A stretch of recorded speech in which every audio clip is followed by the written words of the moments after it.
বিশেষ মামলায় শেখ হাসিনা সরকারের স্থানীয় নেতাকর্মীরা নিয়মিতভাবে জামিন পাচ্ছেন। এ ধারা চলমান থাকলে এক পর্যায়ে শেখ হাসিনা সহ আওয়ামী লীগের বড় বড় নেতাও জামিন পেয়ে যাবেন। এতে মৃত্যু ঘটবে জুলাই আগস্ট বিপ্লব আদর্শের। গণমাধ্যম সূত্রে প্রশাসন থেকে এমনই মন্তব্য উঠে আসে। অভিযোগ রয়েছে, আইনজীবীরা কাগজ বানিয়ে নিয়ে আসে আসামি জামায়াত বিএনপির লোক বলে। কখনো এডিট করা ছবি আদালতে হাজির করে বলা হয় আসামি বৈষম্য বিরোধী আন্দোলনে মাঠে ছিলেন। এইসব চিত্র বিচারকদের কাছে তুলে ধরা হলেও তারা উল্টো প্রশ্ন করেন, আপনারা কি ফ্যাসিস্ট সরকারের 15 বছরের মতো সবাইকে আটকিয়ে রাখবেন? ছাত্র জনতার অভ্যুত্থানে আওয়ামী সরকার পতনের পর শেখ হাসিনা এবং ওবায়দুল কাদের সহ দলটির শীর্ষ পর্যায়ের নেতাদের বিরুদ্ধে রাজধানীর 50টি থানায় অসংখ্য মামলা হয়েছে। অনেকেই গ্রেপ্তার হয়েছেন, কিন্তু আদালত থেকে জামিন পেয়ে যাচ্ছেন তারা। বিশেষ মামলাগুলোর মধ্যে থেকে 26শে জানুয়ারি পর্যন্ত জামিনে মুক্তি পেয়েছেন 572 জন। গণমাধ্যম সূত্রে এমনই সব চাঞ্চল্যকর তথ্য উঠে আসে।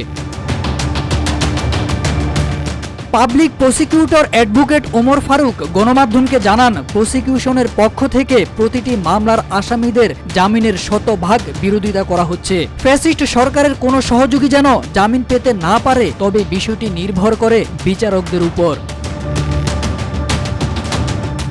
Dhaka metropolitan police commissioner Sheikh Sajjad Ali গণমাধ্যমকে বলেন, জামিনের বিষয়ে আমাদের কোনো হাত নেই, এটা আদালতের বিষয়। তিনি বলেন, মাঠ পর্যায়ের কর্মকর্তারা যখন দেখেন গ্রেপ্তার আসামিরা দ্রুত সময়ের মধ্যে জামিন পেয়ে যাচ্ছে, তখন তাদের মধ্যে এক ধরনের হতাশা তৈরি হয়। বিষয়টি সরকারের যথাযথ কর্তৃপক্ষকেও জানানো হয়েছে।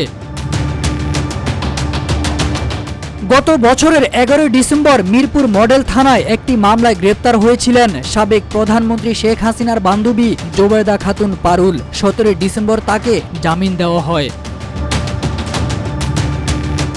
বৈষম্য বিরোধী ছাত্র আন্দোলনের সময় ভাটারা থানায় হত্যা মামলায় গ্রেপ্তার করা হয় সাবেক হুইপ আসম ফিরোজকে। 2 দফার রিমান্ড শেষে 9 সেপ্টেম্বর আদালতে হাজির করা হয়। মামলার তদন্ত শেষ না হওয়া পর্যন্ত আদালত তাকে কারাগারে আটক রাখার আদেশ দেন, কিন্তু পরে 19শে জানুয়ারি হাইকোর্ট তাকে জামিন দেন। বেআইনিভাবে সমাবেশ, সচিবালয় ঘেরাও এবং পুলিশের কাজে বাধা দেওয়ার অভিযোগে রাজধানীর শাহবাগ ও রমনা থানায় কয়েক হাজার আনসার সদস্যকে আসামি করে মামলা হয় 26শে জুলাই। ইতিমধ্যে অনেক আনসার সদস্য জামিন পেয়ে গেছেন।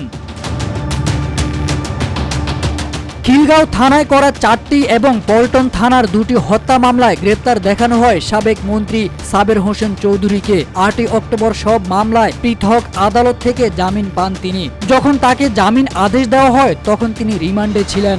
বিষয়টি দেশব্যাপী ব্যাপক চাঞ্চল্যের সৃষ্টি করেছিল। তারেক আজিজ খান, রূপালী বাংলাদেশ।